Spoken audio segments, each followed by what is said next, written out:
Also, so if you do have numbers like that, make sure you can back it up, because someone might call you out on your bullshit. So the next slide is a competition. So raise your hands if you have a competition. Everyone should be raising their hands.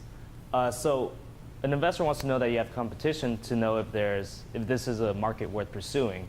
If no one's doing it, it could be a bad sign. Or maybe you're just working on something that's completely revolutionary. But chances are that's not going to happen. So here you want to talk about your direct competitors. You can also talk about their traction. But more importantly, you want to talk about what makes your product different. Be it team, be it some kind of secret sauce you have, just make sure you mention that. And also, it's really a good way to explain this is to have some kind of chart. Have you guys seen this before, like a competitive landscape chart? Yeah. What do you guys use when you present? Yeah, I mean, you're right. Like sometimes you can have some sort of visual that kind of shows the quadrants of the space that they're attacking, and you can have different variables be the thing that you're comparing it to. Maybe it's price or type of customer or something, but like something that visually shows why you're different and what the overall market looks like for these competitors. I think a lot of times it's actually good if you're not the first mover advantage within a market, but instead you're a fast follower, because you can see what the other competition is, and then you can speak easier to what's working and what's not working for those companies. For example, for your company, for favor, like I can think of zillion types of competitors. There's a lot. Yeah, because why is it the same thing? I can say that anybody that can give you cash or money is a competitor. Yeah, I mean, back then when we first started, there wasn't as much competition.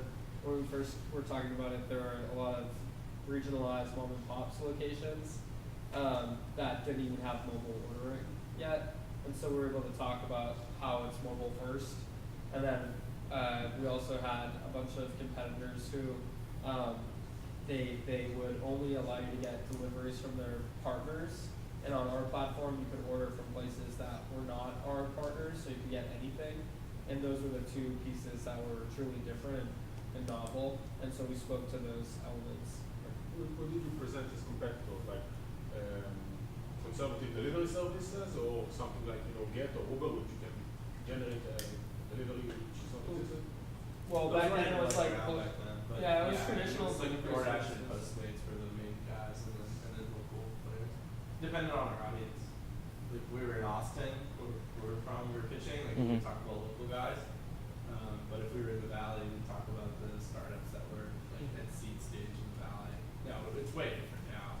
But now it's like by the time you get to Series A, Series B, like basically every single stage becomes more about your company and the metrics behind it. Whereas the earlier you are, it's more about, hey, like you're investing in me as a team. So like what's interesting is like if you're second time entrepreneurs like we are, it's almost like we can just lean on the fact that we've done things in the past, and it's just like we don't even have anything, but you're investing us as a team, so we don't have to show anything. But as soon as we know that, as soon as we actually get going, it's going to be all about our traction and numbers and our margins, right? The later on you get, it becomes more about the actual business and less about you. But to answer your question about like what to use when you have a lot of competitors, choose a slice of it that's going to be the closest thing, and then try to talk to the pieces that are different. If they bring up other guys, just explain like why they're waiting for it, or it's out in left field.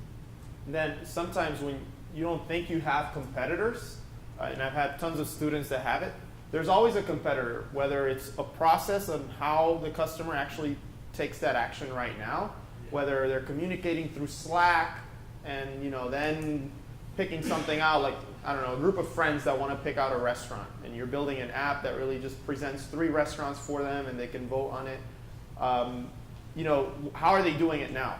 They're getting together, they're actually talking to each other, going through Yelp, picking out a restaurant. So sometimes if there's not an actual competitor in terms of an app or a company that's doing it, the actual process is your competitor, how they're doing it right now.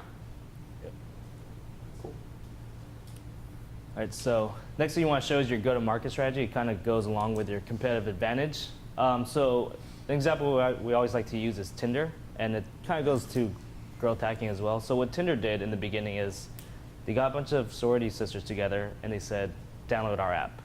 So they got a bunch of women on the app, and then they went to a frat and told them to download the app, and then threw a party for all of them. So they went around the country doing this. So this is where you talk about how you're going to penetrate that market, right? Also talk about how much it costs to get each customer. So for example, Instacart, they have a referral program. So, or not, as soon as you sign up, you get $20. So that goes along with the cost of acquisition. Uber, Lyft, they're really popular for doing referral programs, which is great for acquiring customers. So talk about your strategy here. Here, what I like to show is that you have an actual formula as to how to get, your customers, that you kind of know it already. You know that if you bring in $10,000, you're going to acquire this much because you've tested it a specific way. I've sat down with Tim and Andy. I know you guys have dealt with Andy, and they love it when you tell them, if I bring in $10,000 into this specific marketing campaign or into this type of acquisition, I know I'm going to get 2,000 users or X amount of users. So having that go-to-market strategy, for me, for example, I'm building an app. It's a call receptionist for small businesses. So think of Google Voice attached to an actual receptionist that'll answer your calls, right? So there's millions of companies that, not millions, but hundreds of companies that do this with actual receptionists. So one of the things that I'm doing differently is actually the strategy behind acquiring our customers.